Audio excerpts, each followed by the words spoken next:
Hello, a very good afternoon and a warm welcome to the News International edition on this 20th day of January 2023. We are broadcasting to you live from our Vision Group headquarters here in Kampala, Uganda. I'm Emma Akwero. Let's start off our news today from Peru, where the president, Dina Boluarte, has confirmed that its government is firm and the cabinet more united than ever as thousands marched through its capital on Thursday in a large anti-government rally punctuated by clashes with the police. The death toll from over a month of violent protests climbed in the country's southern regions. We have more. Thousands marched through Peru's capital on Thursday in a large anti-government rally punctuated by clashes with police, while the death toll from over a month of violent protests climbed in the country's southern region. Some of Lima's protests, who are demanding the resignation of President Dina Boluarte and fresh elections, threw stones and bottles at officers in the city center, AFP reporters saw.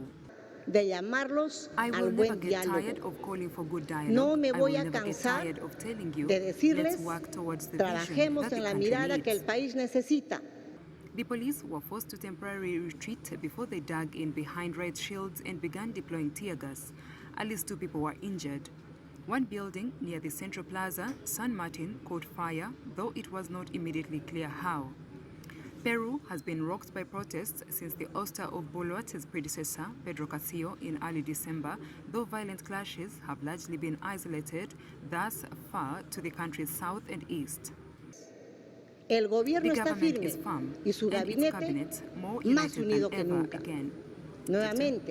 The government is firm, and its cabinet more united than ever. Again, I call for dialogue. I call for calm. In the southern city of Arequipa, some 1,000 protesters tried early Thursday to storm the airport, but were also repelled by police firing tear gas, local television showed. Peru's human rights ombudsman later announced that 1 person had been killed in Arequipa, adding to 2 other deaths resulting from clashes on Wednesday and raising the nationwide death toll to 45.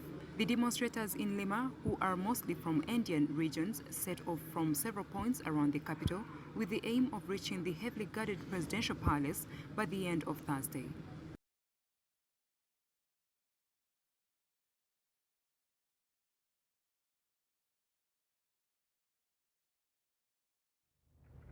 Now, around 500 people were forced to flee their homes after a fire broke out in a slum made of unlicensed dwellings located in Seoul's wealthy Gangnam district. One of South Korea's last remaining slums, Guryang village, contains mostly structures made from vinyl plywood panels. The fire broke out at around 6:30 in the morning and is believed to have burned down 60 homes. According to fire authorities, it was completely extinguished at around noon. Here's more. A massive fire broke out inside one of the last remaining slums in South Korea's capital on Friday, forcing 500 people to flee their homes ahead of the Lunar New Year holiday, authorities said. A video posted online showed flames tearing through Guryang village, a shanty town in the shadows of high-rise luxury towers in Seoul's Gangnam district, which was made famous by rapper Psy's global hit Gangnam Style. The blaze, which began at around 6:30 a.m., is believed to have burned down around 60 homes but was extinguished by around noon, according to authorities. No casualties have been reported and the cause of the fire is still unknown, they added. We are thinking of carrying out an additional investigation into the case. Choi Jae-young, an official from the Seoul Metropolitan Fire and Disaster Headquarters, told AFP. Residents said they were not surprised by the blaze. There have been a lot of safety concerns in the community when it comes to fire, and it looks like they were never acknowledged properly by authorities. Lee Woon-chul, 65, who has lived in the village for 30 years, told AFP. The houses are very old and the electric wires are dangerous and have been poorly managed. Sparks inside houses have been very common, he said. Since 2012, at least 8 fires, Seoul's Gangnam district office have hit the village, the local authority which oversees the area, told AFP. This settlement was formed around 1988 by squatters evicted from other areas of Seoul in the nation's push to develop its capital prior to hosting the Olympics. There were around 550 households remaining in Gyeong as of last year, according to data from the state-run Seoul Housing and Communities Corporation, which many believed to be living with little or no proper sanitation.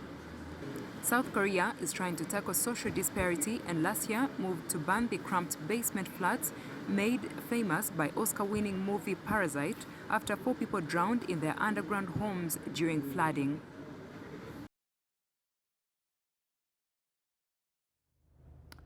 Now, in Iraq, football fans celebrated Basra after the Iraqi national team won against Oman during the 25th Arabian Gulf Cup. There's so much joy that Iraq is now united.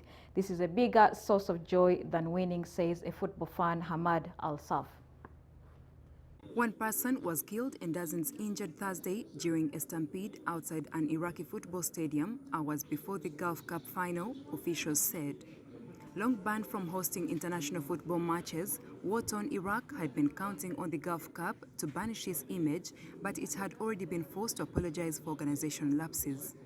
The final match was still able to take place Thursday night and ended in an Iraqi victory. Thank God we won today after a big game and managed to overcome this. There is much joy that Iraq is now united. This is a bigger source of joy than winning. Thank God we won the Cup and Iraqis have achieved their dream of winning the 25th Arabian Gulf Cup. Thousands of fans, many without tickets, had earlier gathered outside the 65,000-seat stadium in Iraq's main southern city of Basra since dawn in the hope of watching the Iraq-Oman duel. There has been one death and dozens of slight injuries, a medic said. An Interior Ministry official gave the same toll. A large number of fans, many of them without tickets, had gathered since the first light to try to get in, the official said. Congratulations to the Iraqi team, which has brought joy to 40 million Iraqis, and hard luck to the Oman team. It was a difficult game and we managed to win the cup. Congratulations to the Iraqi team. An AFP photographer inside the stadium said the turnstiles were still closed when the crash occurred. Sirens blared as ambulances arrived to ferry the injured to hospital. Images on social media showed a sea of people outside the stadium. Fans began arriving again in the afternoon as calm was restored to Basra International Stadium, said Interior Ministry spokesperson Saad Man. The gates were closed after fans entered the facility, many of them waving Iraqi flags ahead of the final match.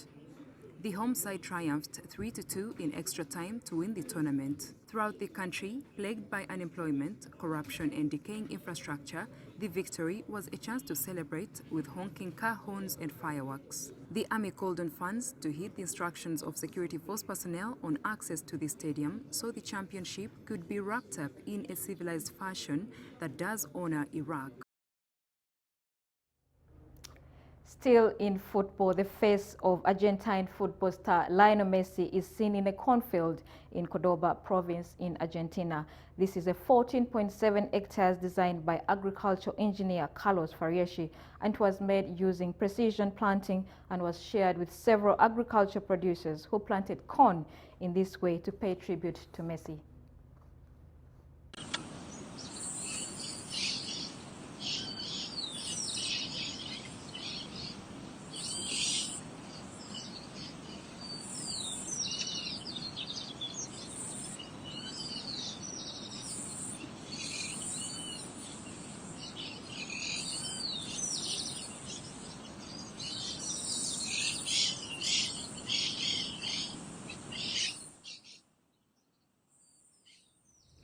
The News International edition will now take a short break, but please stay with us.